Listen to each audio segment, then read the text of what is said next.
हमारे साथ महफिल ख़ास में जो आज मेहमान है वो वाकई बहुत ख़ास हैं। पिछले साल भी आई थी, आप लोगों ने बहुत सारी मैसेजेस इनके लिए भिजवाए थे, बहुत सारी चीज़ें थी जो पूछना रह गई थी क्योंकि वक्त का मुकाबला सख्त वाला माहौल होता है ट्रांसमिशन में।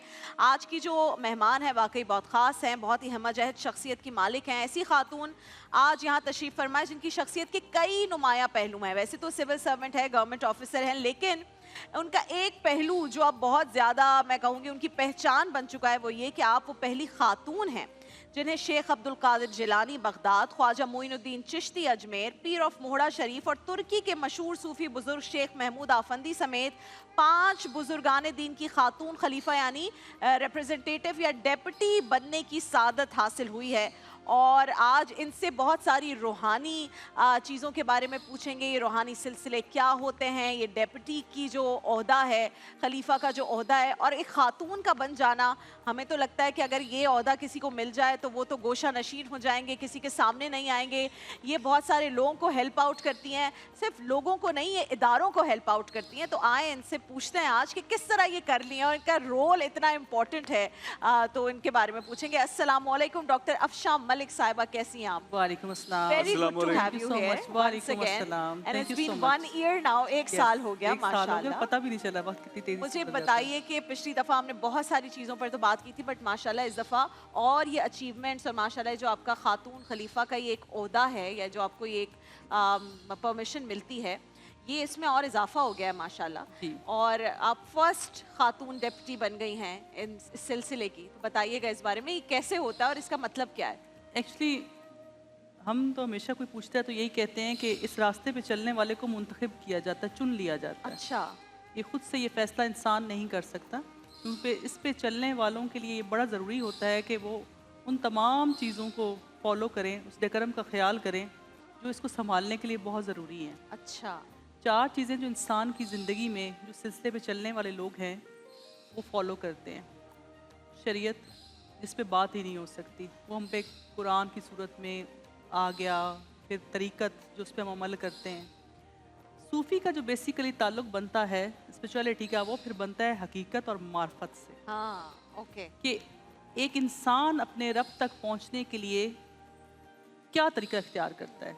क्या वो ज़ुहद व इबादत करता है ज़्यादा, क्या वो चिल्ले काटता है, क्या वो समाजी वर्क करता है, ऐसी कौन सी उसकी अदा होती है कि अल्लाह ताला उसके अल्फाज में, उसकी दुआओं में असर दे देता असर है। दे देता है।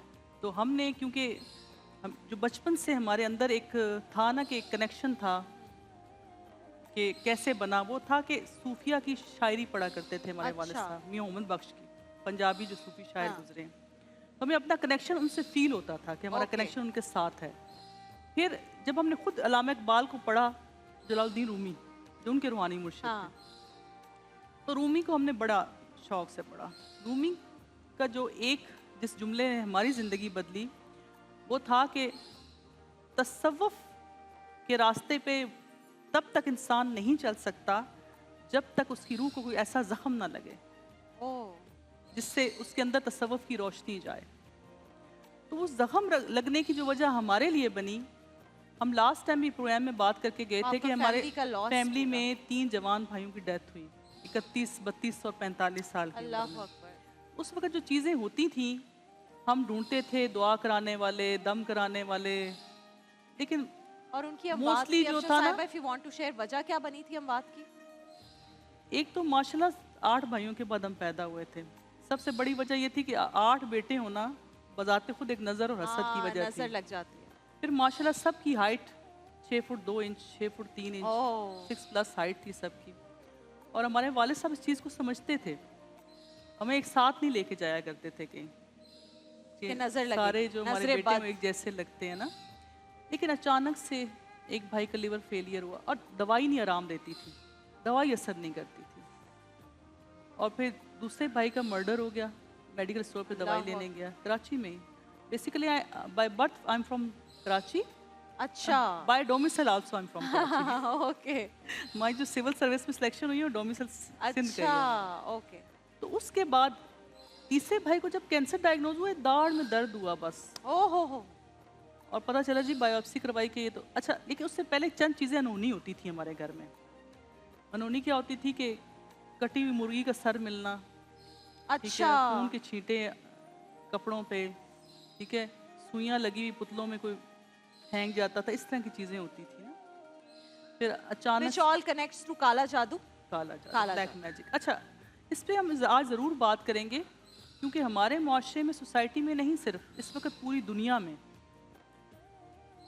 नज़र असद तो है ही है, लेकिन हाँ, ब्लैक मैजिक बहुत ज़्यादा है। बिल्कुल है।